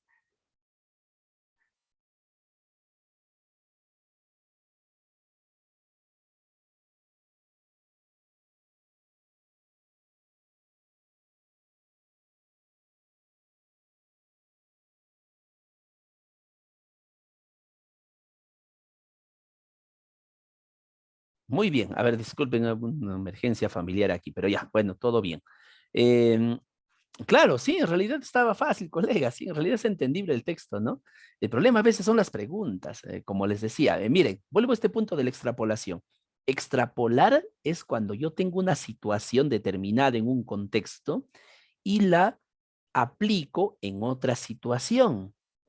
Y en esa situación, obviamente, los resultados pueden ser distintos de acuerdo a las condiciones en las que están. No sé si me entienden. A ver, en el examen nos pueden preguntar eso, colegas, ¿ah? Nos pueden preguntar extrapolando esta información y a veces nos confundimos, ¿no? Uy, profesor, ¿qué cosa es extrapolación? A ver, por ejemplo, si yo les preguntara, para que entiendan bien el concepto de la extrapolación, ¿ya? Si yo les digo, por ejemplo, ¿qué sucedería si en el Perú sucediera lo mismo que en Afganistán? Probablemente muchos dirán, profesor, aquí las mujeres se rebelan y los sacan a patadas a los talibanes. ¿Qué estamos haciendo? Una extrapolación. ¿Ven? Estamos tomando una situación de un lugar y la estamos colocando aquí.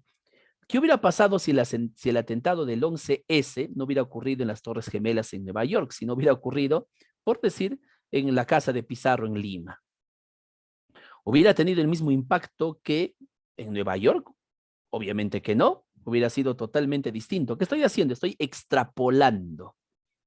¿Lo ven? Estoy extrapolando. Ese es un fenómeno o es un ejercicio muy usual dentro de los fenómenos de comprensión lectora. ¿Ya? Así que también puede aparecer, mis estimados colegas, por ahí. Hay que tenerlo en cuenta. Aquí, en la pregunta 21, hay un proceso ligero de extrapolación. ¿Ya? Porque nos están pidiendo también, ¿no? Sacar una idea que está más allá incluso de lo expuesto en el texto. Excelente, colegas, muy bien. Vamos a continuar, vamos con nuestro último texto porque ya creo que nos ganó el tiempo. A ver, sin miedo. Texto 6, sigo con mi mismo proceso. 1, 2, 3. Uy, esto sí está grandote, ¿ah? Ya. A ver, esto está grandote. Tengo 3 párrafos. A ver, vamos, comienzo. Que Dios sea mi testigo. Ah, esto parece ser una declaración. Yo no nací para soldado. No nací para soldado, dice. No le gusta ser soldado. A ver, vamos a ver. Soy capaz de manejar un arma como cualquier otro, pero obviamente no nació para soldado. Aguanto bien las marchas como un soldado, el frío, el hambre. Sin embargo, no he nacido para soldado. Miren que 2 veces menciona esto. O sea, él puede hacer todo eso, pero no ha nacido para ser soldado. Aunque me guste el orden y sepa que deba haber disciplina donde haya quien mande y quien obedezca. Reconozco que también es necesario el uniforme para distinguir al soldado del civil y reconocer quién es el que manda y quién es el que obedece. O sea, el autor dice que reconoce la importancia de todo lo que implica ser soldado. Y sin embargo, siento que el mal tiene su origen en el uniforme. ¿Ah? Subrayo. Mire, a ver, vamos a hacer una pausa. Aquí vamos a inferir algo. El autor está diciendo que él admite que él sabe todo lo que implica ser un soldado, pero él dice que no nació para soldado. ¿Por qué? Y aquí viene el detalle. El mal tiene su origen en el uniforme. Una característica de los soldados es que todos llevan el mismo uniforme. O sea, todos son iguales, uniformidad. Igual que en el colegio, ¿no, profesor? Ya, a ver, seguimos. Porque el uniforme propone constreñir, obligar al hombre a una cosa que no existe. A la uniformidad. Miren, el autor critica el uso del uniforme porque este uniforme obliga al hombre a hacer todos iguales, o sea, hacer todos uniformes, hacer todos exactamente lo mismo. A una especie de uniformidad que solo tiene escalas y alturas, grados como las profundidades de las aguas. Hay aguas bajas, ondas, más ondas y abismales. Hay soldados rasos, soldados de rango y soldados de rango alto, pero todos son soldados, o sea, todos son igualitos. Y eso, según el autor, no existe. Es falso. No existen cosas que sean iguales. Todos son agua. Pues tal cosa no existe. Ahí está, miren, otra vez. Eso no existe, dice el autor.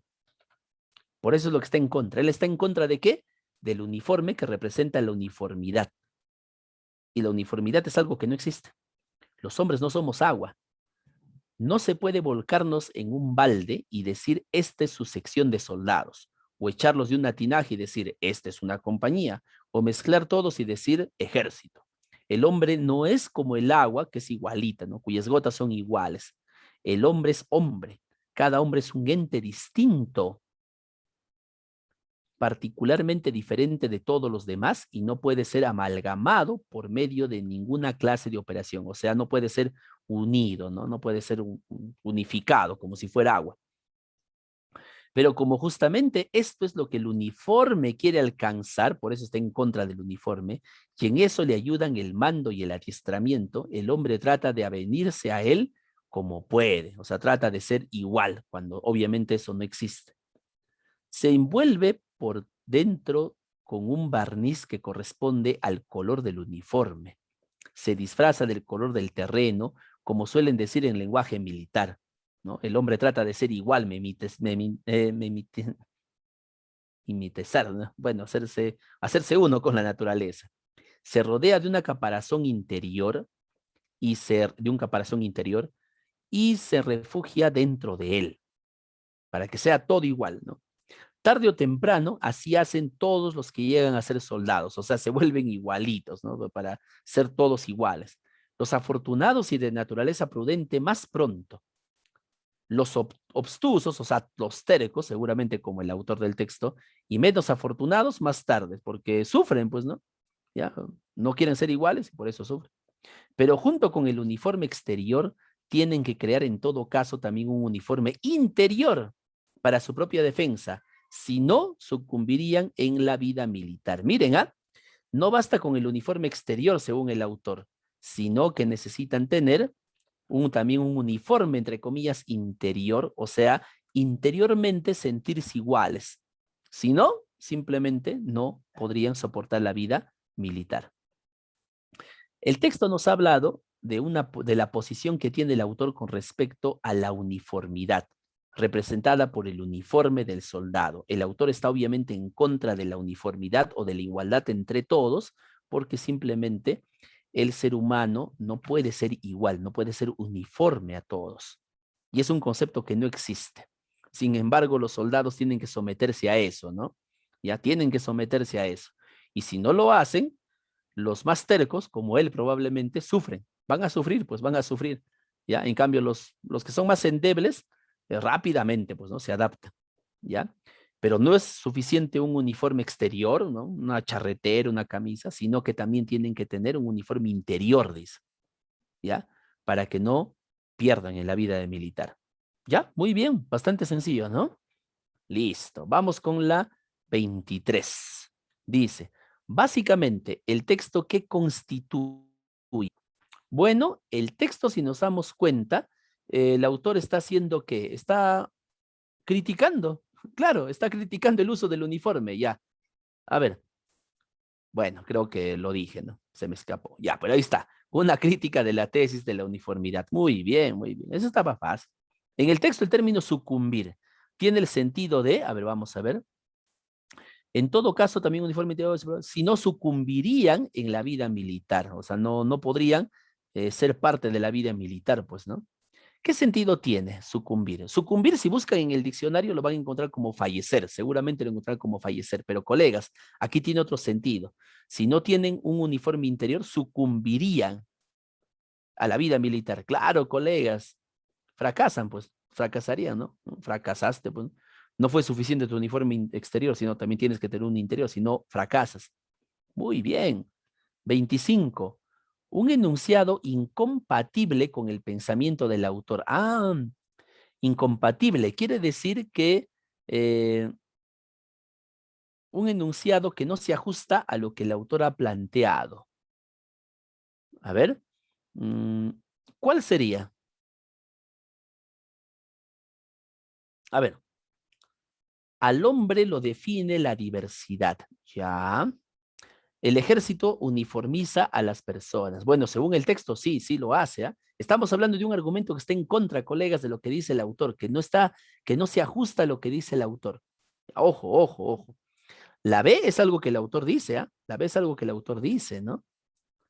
A ver, la C, la disciplina es algo muy valioso. Sí, el autor lo reconoce. Lo dice literalmente. La A, al hombre lo define la diversidad. No, claro, la respuesta es la A. ¿Por qué razón? Porque según el autor, si bien es cierto, el hombre es diverso, ¿ya? El hombre es diverso, también se uniformiza. Muy bien. Y la 26, se desprende. Ah, desprende. Desprende. Cuando nos dicen desprende, nos están preguntando por deduce.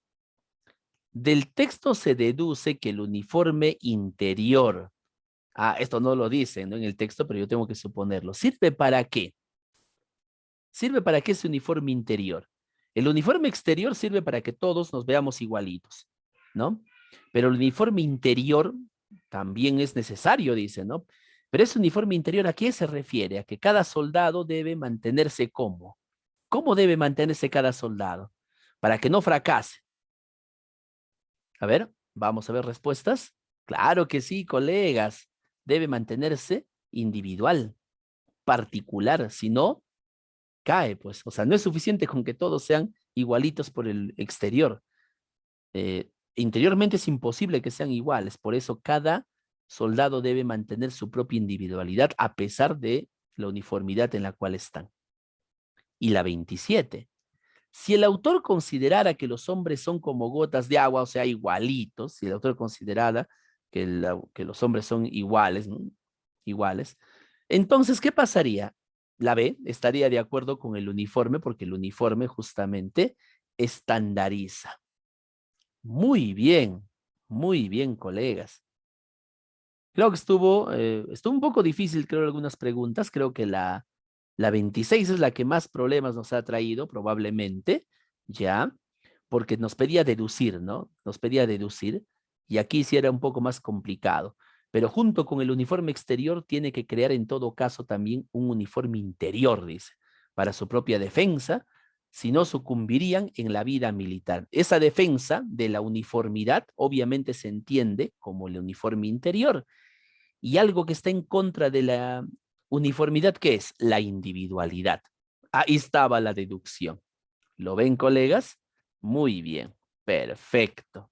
Es que esa era la pregunta de deducción, pues, ¿no? Era la pregunta de deducción. Muy bien, colegas. A ver. Vamos a ver. Perfecto. Muy bien.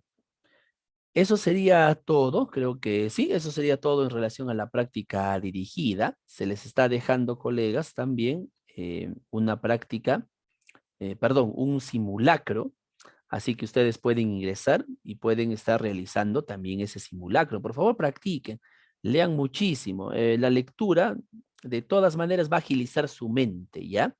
Va a agilizar su mente. Esta semana yo estoy con Antología Esencial de Augusto Roa Bastos. A ver qué les traeré la próxima semana, ¿no? Entonces, cada semana siempre un librito, ¿ya? Eso va a agilizar nuestra mente. Muy bien, colegas, eso sería todo. Muchísimas gracias.